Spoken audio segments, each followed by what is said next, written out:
Yan. Yan. Hello. Hi. Ayun ba siya? Sa pangalan ko, Ito po yung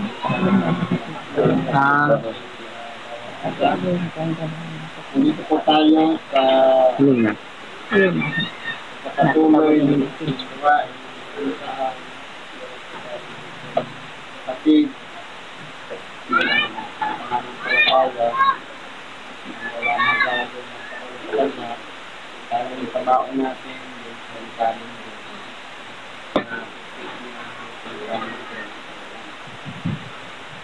ngayon po, meron pong mensahe na pinagsalit sa araw na ito. Ito po ay nagsasahin sa pagbulang sa Lucas, kapitulo ng Patay, versikulo 9 hanggang sa 3. Ang nagkasulat po ganito. iba nga. Mayroon niyang isang tao mayaman at isang nagkaramit Susan na. at masilang din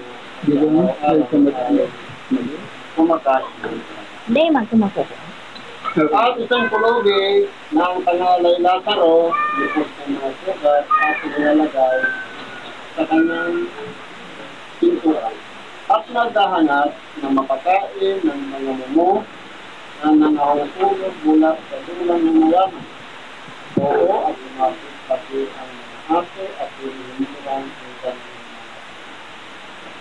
Ngayon po, kung pag-aralan natin, ito po yung sitwasyon sa isang buhay. Ang mayaman, sila po yung mayroong mga ari-arian na sa kanila tayo humuhugot nabubuhay natin. Dahil sila po ang kailangan at tayo naman ay nangangamuhan ay naglilingkod sa kanila alang-alang sa natawag na bayad ng paupahan. Binibigay natin oras at pagod sa paglilingkod sa kanila. Yan po ang totoong sitwasyon. Yung mga mayaman, sila yung nagpapasahod.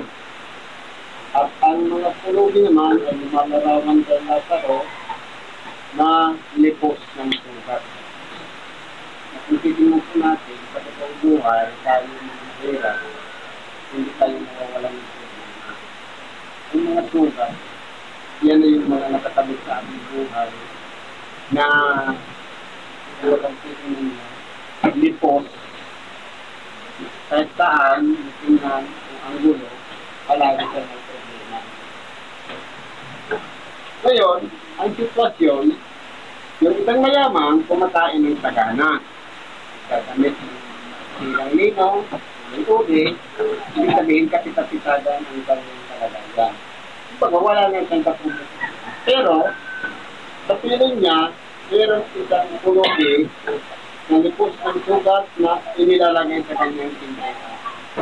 Ang problema po dito sa mayaman, sa kabila ng kanyang nakikita naman niya ang sitwasyon ng isang pulubi na nasa kanyang pintuan na ang ginagawa ng pulubi naghahanap ng mapakain ng mumo. Kumbaga yung mga nalaglag lang sa mesa na pinagkakainan ng mayaman. Kasi yung dulang, ang tawag niya, lamesa. Kumbaga, sa realidad ng buhay, ang mayaman, magpapatrabaho lang naman niya. Nagpamibigay ng tao, kung nila sa service ng bala. O ipinakaloob natin sa mayaman.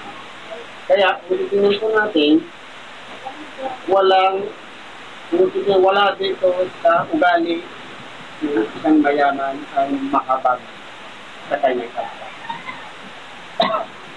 Kaya nga po, hindi niya tinitingin yung sitwasyon. Lupos na ng sugat, pero kahit pagkalubang lamang isang singgang pagkain para mabusog, pawis ang gutom, pulubi, wala po siyang ginagawa. Kaya niya lang nasa pinto. Parang ini-ignore lang. Kaya, yun po ang naging kalagayan. Ang tangi lang kapiling ng pulubi, yung mga aso na hinihimuran ang mga sulat. Sa totoong buhay naman, ang pulubi, tayo yung lumalarawan doon na nagbibigay ng servisyo, paglilingkod, nagtatrabaho para pagkaluran tayo ng sweldo. Pero, mayroong mga nakapaligid sa atin na mga aso. Ano naman yung aso? Sabi dito sa Isaiah, i-relate natin para makuha natin. Sa Isaiah 56:11, sabi dito, oo, ang mga aso ay matatakaw. Sila ay kailanman ay walang kabutugan. At ang mga ito ay mga pastor na hindi nakakaunawa.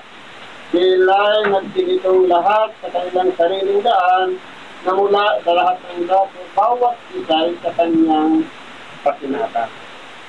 Sabihin po, yung mga tao naman na pinagkatiwalaan ng Diyos, na mangaral ng salita ng Diyos, mga pastor, sila naman yung ipinalalagay ng mga aso na humihibod sa sugat ng mga pulubi.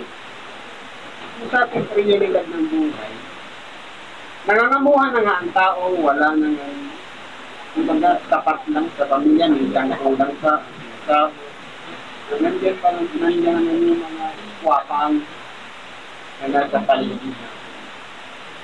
Mga pastor na walang kahit pagkain na lang ng pamilya, hihinin ka sa pamamagitan ng pagbibigay ng isa po. Kumbaga, hindi naman makatarungan ng pagbinig, kaya nangyayari, sila po yung humihimod sa tutong natin buhay. Nagbibigyan sila at para kunin yung para sana sa pagkain na ng pamilya. Ngayon, ano ang nangyari doon sa mayaman at kay Lazaro? Ngayon, unahin natin yung kalagayan ng mayaman. At sa Hades na nasa pagmulusa ay itiningin niya ang kanyang mga mata at natanaw sa malayo si Abraham at si Lazaro ay nasa kanyang sinapunan. At siya'y sumigaw at sinabi, Amang Abraham, maawa ka sa akin at subuhin mo si Lazaro upang isubog niya sa tubig ang dulo ng kanyang daliri at palamigin ang ating bilang sapagkat naghihirap ako sa alat.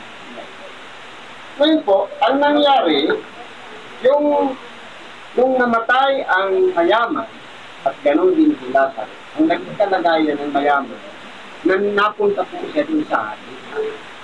Na yung Hades, ito'y mainit na kung saan nakikita niya ang kalagayan ni Lazaro na nasa pinapupunan ni Abraham, nasa maayos ng kalagayan. Samantalang siya na mayaman ay nasa pagkurusa.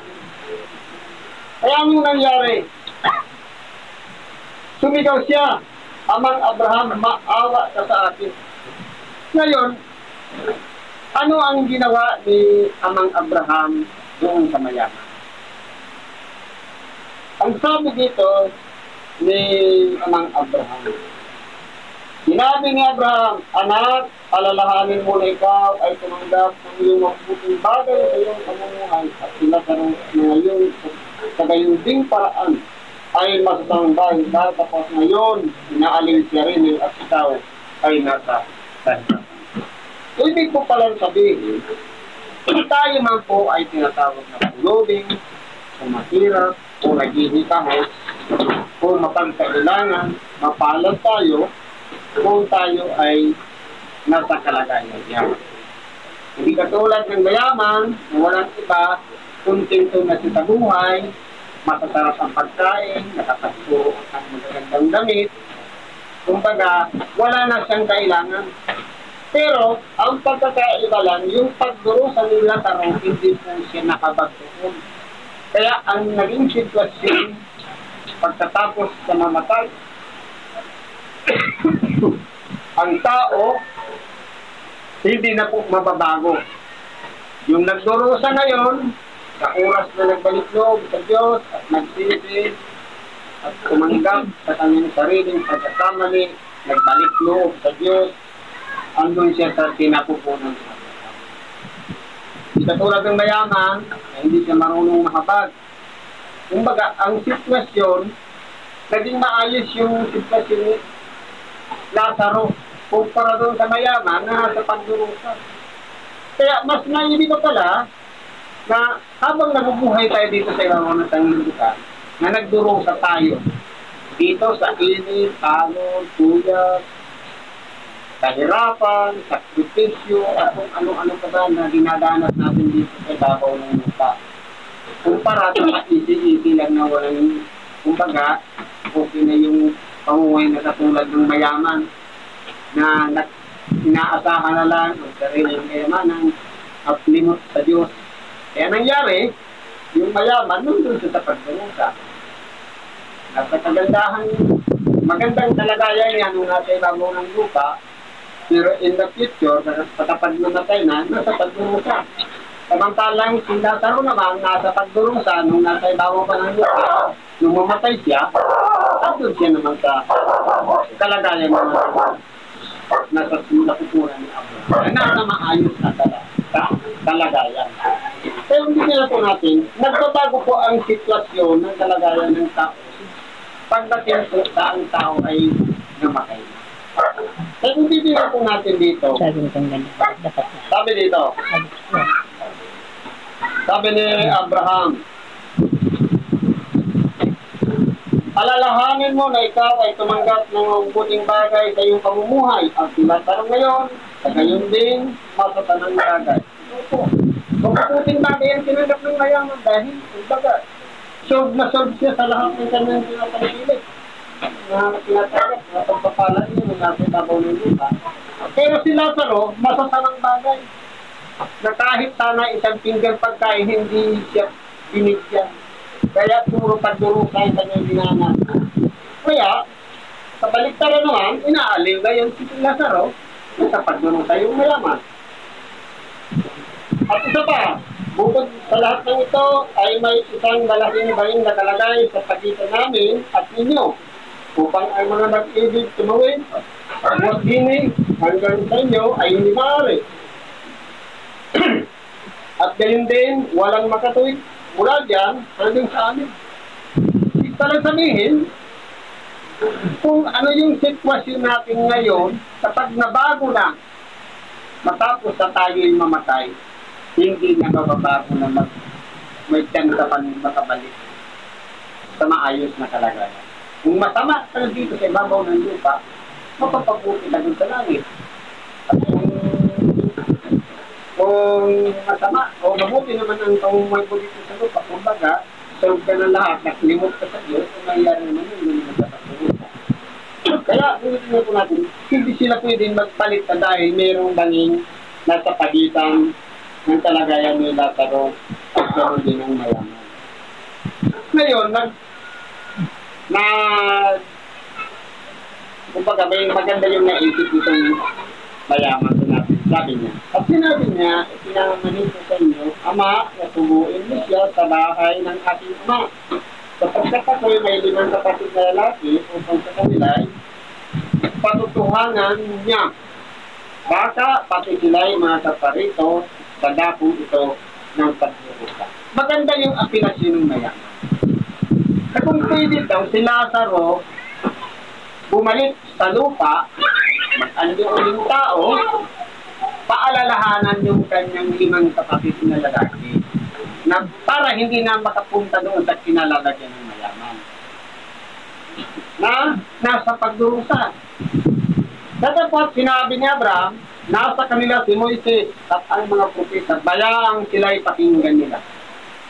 Ibig sabihin, hindi na pwedeng bumalik si Lazaro sa ibabaw ng lupa. Nandun na yung mga propeta. Kung titingnan po natin, hindi ba kapag namatay na, hindi na pwedeng bumalik. Nandiyan naman yung bagong henerasyon mga tagapangaral. Kung dati noon, hindi ka nakikinig sa pangangaral ng salita ng Diyos. Kapag halimbawa, namatay, hindi na pwedeng bumalik para magpatuo sa naging kalagayan. Sapat na itong aralin na nababasa natin na ang totoong sitwasyon, ito yung mga makabagong tagapangaral ngayon, sila na yung nagbabasa ng kitas na ito, na nagpapaalaala sa atin na magkakapatid na dapat huwag na natin gayahin yung ginawa ng mayaman. Ibig sabihin, hindi na kamag-anak o kakilala. Sapagkat pwedeng sabihin na kasi ang purpose lang naman ng mayaman, kilala ng mayaman si Lazaro, pero wala siyang ginagawang kabutihan kay Lazaro. Bakit kilala rin ng mga kapatid ng mayaman? Kapag bumalik si Lazaro, magpaalala sa kanila, baka pakinggan. Hindi na pwede, dahil wala ng pagbabalik.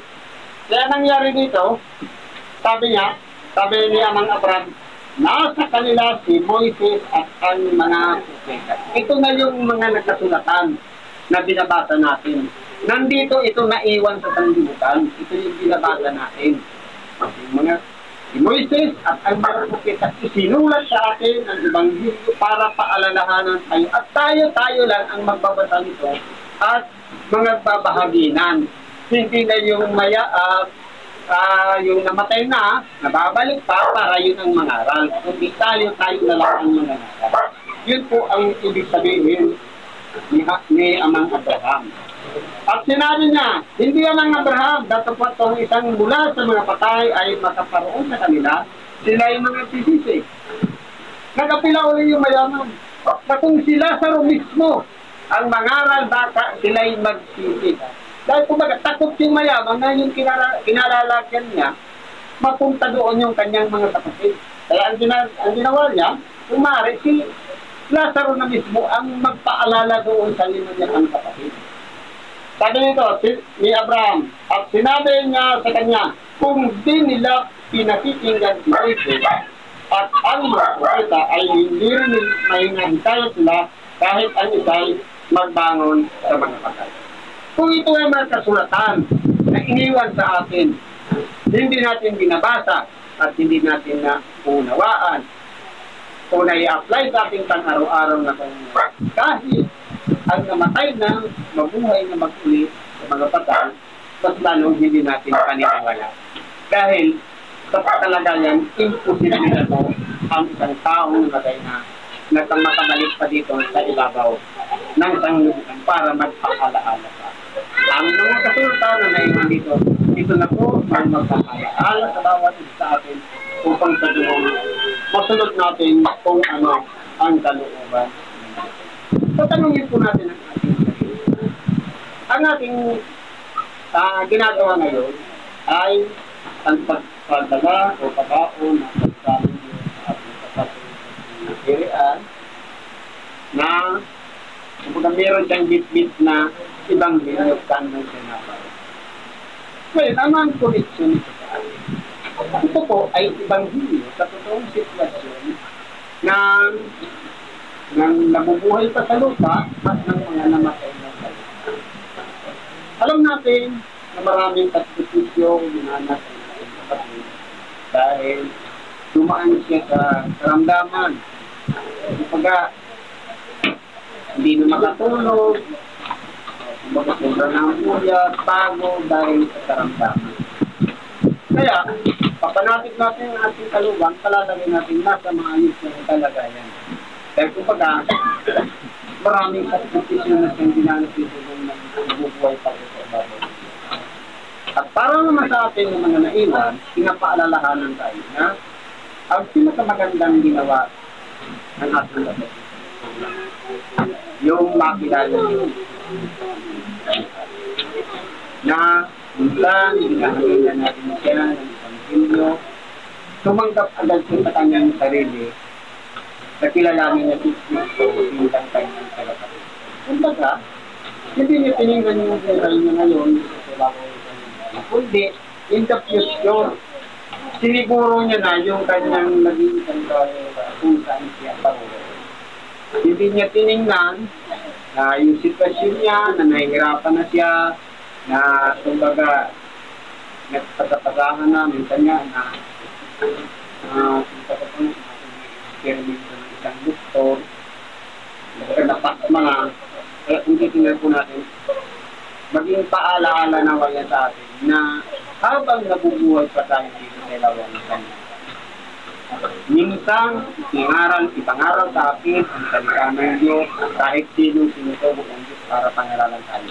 Ang mahalaga nun, tanggapin natin yung aral, gayahin natin yung ginawa ng bawa si Miriam na sinanggap niya sa kanyang sarili si Kristo bilang tayo sa kasama. Ito po yung pinakamagandang ginawa. Kaya nga po, sa kanila, napag-anunsya, ay napakalagayan hulay na, pero ang kanyang espiritu ay nagkakabang sa pagbabalik ng ating ng Panginoon. At tayo naman, lahat tayo ay, sabi nga, ang buhay, ibabaw ng sangitan ay milagro, pero ang kamatayan, sigurado. Lahat po tayo daranas ng kamatayan. Mahalaga, ayun pa lang, nagumuhan tayo, kilalanin natin ang ating tagapagligtas na Kristo sa ating mga buhay. Ngayon, meron pa dito isang kita, tuloy natin sa Roma 12. Sabi ko dito, kaya nga, mga kapatid, ipinamamanit ko sa inyo, alang-alang sa mga kahabagan ng Diyos na inyong iharap ang inyong nakatawan, isang haing buhay, banal, na tayo-ayo sa Diyos na sa inyong katampatang pagsanta. Ngayon po, ang pagkakaalam kasi natin, pagkakapagsamba lang tayo kapag ang tunay na pagsamba, kahit nananalangin ka lang, nakikipag-ugnayan sa Diyos at pinupuri mo siya, pinapatira mo siya at pinasasalamatan ang samba na tayo. Sabi dito na po sa Pablo, yung pamamanit mo, alang-alang sa mga kahabagan. Ang Diyos po makamagin. Tama, sa kalagayan natin tao, minsan, patid-patid din natin kung sa kanya. May kailangan lang tayo para tayo mag-prayer. Pero kung subukin natin ang kalagayan ng Diyos na sa lahat ng pagkakas na tao, magipag-ugnayan tayo sa kanya. Kasi inupuhos niya po yung pagpapala. Pero, sabi nga, meron tayong sariling kalooban. Mga plano natin sa buhay. Yung mga gusto nating mangyari sa ating totoong buhay. Pero iba rin ang plano ng Diyos. Kasi kung ang plano ng Diyos, walang iba, yung ilayo tayo sa kapahamakan. Kaya, ipinapakilala ng kanyang aral, yung ibang Diyos. Kasi ang preparasyon po kasi ng Diyos, hindi yung buhay dito sa ibabaw ng sanlibutan. Naalam natin puro problema, puro inakit, samaan ng loob, galit, puro at ano-ano. Ang pinagdahan lang po dito ng Diyos, yung walang hanggang buhay, yung magiging future natin, na hindi natin napapansin. Kaya ang tinitingnan natin, okay na tayo ngayon, tapos tayo na tayo na nabubuhay tayo sa maghapon, kumakain na 3 beses. Sabi niya, kung tayo'y nagsisiasa sa buhay lamang na ito, tayo na ang pinagkakahabag. Ibig sabihin, kung iniisip lang natin buhay ngayon, na may magkakain tayo sa umaga, tanghali at gabi, kahabag-habag tayo. Bakit po? Ang pinagkakahabag gabi ng Diyos, yung in the future. Ang mga tao, kumukuha ng insurance para sa pagsisiguro ng buhay na kung mamatay, may maiiwan sa pamilya. Ito po kasi insurance na to, yung buhay na walang inihanda ng Diyos sa mga nagsisisurot sa kanya. Tayo mismo ang nagbibinisisyo, hindi yung kapamilya natin, yung buhay na inihanda ng Diyos sa bawat isa na lumalapit sa kanya. Ngayon po, kapag haharap tayo sa kanya, sabi niyo, iharap ninyo ang inyong katawan na isang haing buhay. Kung ba kayong attention natin kapag pinakausap natin siya, buhay. Pwede ka magkanta sa kanya, pwede mo siyang kausapin yung sarilinan sa panalangin, seryoso. Buhay. Hindi ba nila nanalangin ka tapos yung nahating yung utak mo, iba yung iniisip mo, iba yung focus lang. Buhay na buhay, sabi nga. Banal, nakapaglinis ng kalooban o nakapagsisi. ng ating mga kasalanan na kaaya-aya sa Diyos. Dapat lahat ng mga bagay na kaugnay sa ating buhay, nakapagpatawad na tayo at nakabihis din tayo ng tawad sa ating kapwa. Yun po yung tinatawag na kaaya-aya sa Diyos. Kumbaga walang balakid. Yun yung tinatawag na katampatang pagtampak. Karapat-dapat po yun, kisa kahit na paluhod-luhod tayo, o gabi-gabi tayong nananalangin, pero hindi naman nakikita sa totoong buhay, parang dinadaya lang natin ang ating sarili. Ang isang paalala pa dito ni Apostol Pablo, at huwag kayong magsiayon sa sanlibutan ito, kundi mag-iba kayo sa pamamagitan ng pagbabago ng inyong pag-iisip. Yung naturalita dito sa ibabaw ng sanlibutan, dipindi po kasi sa kalagayan. Halimbawa, dito nasa syudad, ano yung nakasanayan dito? Ano yung mga ginagawa ng tao dito? Sabi dito, mag-iba kayo ng pag-iisip. Halimbawa, bibihira, nakalakihan natin, bibihira kayong magsimba. Ngayon, magbabago tayo ng pag-iisip. Dapat isa tayo sa naiiba doon sa mga taong nakasalubog sa atin. Sabi dito, mag-iba kayo sa pamamagitan ng pagbabago ng inyong pag-isip upang mapatunayan ninyo kung alin ang mabuti at kaaya-aya at lubos na kalooban ng Diyos. Alin ba yung binibigyan lalo ng pagpapala ng Diyos? Yung bang walang pakialam sa sarili na hindi man lang makapagsimba, magdadalangin, o yung palaging nagsisimba? Kumbaga, tinuturuan tayo dito na maalalaman natin dito kung alin yung mabuti, alin yung kalulubog o kaaya-aya. Walang iba, yung palagi tayong malapit.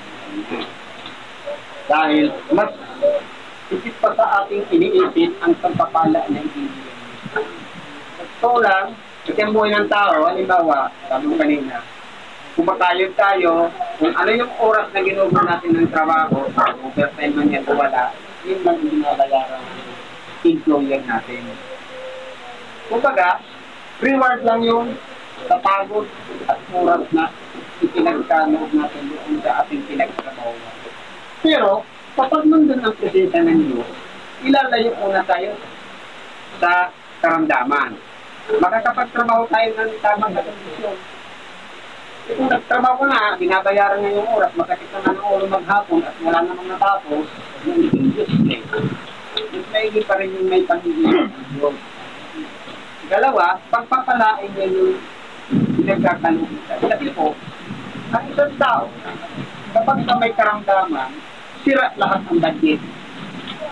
Kahit anong gawin natin pagtisid, kapag mayroong na hospital, ubos yan. Sabi nga, ng ating dakilang, hindi kita pagpupulangin. Sabi, alam niya ang magiging sitwasyon ng bawat pulangin. Kung malapit tayo sa kanya, ilalayo niya tayo sa mga karamdaman. Sarili natin, sa tulong pamilya natin. Kaya po, tinuturuan tayo dito ni Apostol Pablo na lumapit sa Diyos. Sapagkat, sinasabi ko sa pamamagitan ng biyaya na sa akin ibinigay sa bawat tao sa inyo, na huwag mag-isip sa kanyang sarili na totoong matayo kaysa nararapat niyang isipin. Sa totoo lang po, ito yung mga taong nag-aambisyon. Mga gusto naman ng ganito, pero hindi naman naaabot. Minsan na titiraan ka ng utak sa kaisip kasi sa sobrang expectation, ay, okay na sana, dapat naging naka-abroad na ito, dapat yung kumbaga, huwag tayong mag-isip ng higit sa nararapat natin. Kumbaga, kasi po, halimbawa, nagpaplano tayong tao, gusto natin makalipas, abroad. Pero minsan naman, maraming kasagabalan na uubos yung budget natin, may binigyan na natin ari-arian. Pero hindi tayo natutuloy. Dahil yun ang plano ng Diyos. Kaso minsan, nasisisi pa natin yung ibang tao na kapaligid sa atin. Ang totoo po niyan, ang plano ng Diyos, hindi ko kalananan. Huwag ka lang mag-asas dahil mapapakamat natin. Kaya ngayon ang nangyayari. Kaya ano lang yung dapat natin isipin ng totoong sobrang tayo. Dapat yung masipit tayo ng maalala natin siya, magpasalamat tayo sa mga pagkakarang binibigyan niya, at isip sa lahat, yung palagi nating pakikipag-united, dapat hindi yung napuputol. At siyempre dapat, kakaiba rin tayo sa mga nakapaligid sa atin. Kung mayroon tayong ginagawa, kahit nalangin tayong paligid, hindi na yung dapat yung pagkikitong natin sa iba, kakaiba tayo sa iba na nakapaligid sa atin. Sabi ba po dito, kundi mag-isip na may kaginahunan. Kalmado lang po dapat ang ating mahinahon lang tayo. Ayon sa kapusapang ng pananampalataya na ibinahagi ng Diyos sa bawat. Pantay po kasi ang Diyos na pagbahagi sa mga tao. Lamang, tayong mga tao lang ang nagkakaroon ng paghahambing sa isa't isa. Pero po, kung lahat ng yan na sinatanggap natin, pagpapala man, kakagalan, ano ang bagay na pinagkalat-kalat. Ito, pasalamat lang natin sa kanya. Dapat na yun. Maalala natin yung nagbigay sa akin ng lahat ng pagkakata. Walang okay na yun. At huwag na tayo mag-expect ng mga bagay na hinigit pa sa ibibigay na ng Diyos sa bawat. At sinuturan na tayo dito na at ito tayo makuntinto sa lahat ng wala na siguro po, ang nandito lang sa salamat po sa Diyos ang mga kailangan sa inyong lapit po natin sa Diyos. Salamin natin ang ating kapatid na nandito sa pagkakunta o sa ganun. Saan man ka naparoon, meron tayong trabaho sa kalitan ng Diyos. Sa pangalan ni Cristo, salamat at matagpalang natin.